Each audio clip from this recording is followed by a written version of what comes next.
तालुक्यातील पोटोशी ग्रामपंचायत अंतर्गत रामवाडी येथे जीवदया ग्रुप ठाणे व डॉक्टर मिठाराम कडू यांच्या सहकार्याने तसेच कैलासवासी श्री पाचलाल देवराम पुरीचा यांच्या 5व्या पुण्यतिथीनिमित्त सामाजिक उपक्रमाचे आयोजन करण्यात आले। या निमित्ताने गरजू व गरीब कुटुंबांना मदतीचा हात देत तब्बल 150 कुटुंबांना धान्य किटचे वाटप करण्यात आले। या उपक्रमामुळे अनेक गरजू कुटुंबांना मोठा दिलासा मिळाला असून उपस्थित ग्रामस्थांनी आयोजकांचे मनापासून आभार मानले।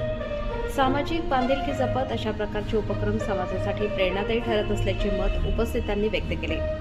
या कार्यक्रमास परेशबाई गाला, हेमलता छेडा, प्रफुल्ल खैरनार, रोहित गाला, अनुराधा सातपुते, चितमन सातपुते, गणेश अवसरकर, सरपंच तुकाराम पवार, सुनील व्यापारी, भाऊ हमरे, विलास पाटील, जितेंद्र हमरे व समर्थ ग्रुप खोडाळा, साई मित्र मंडळ खोडाळा संपूर्ण टीम उपस्थित होती।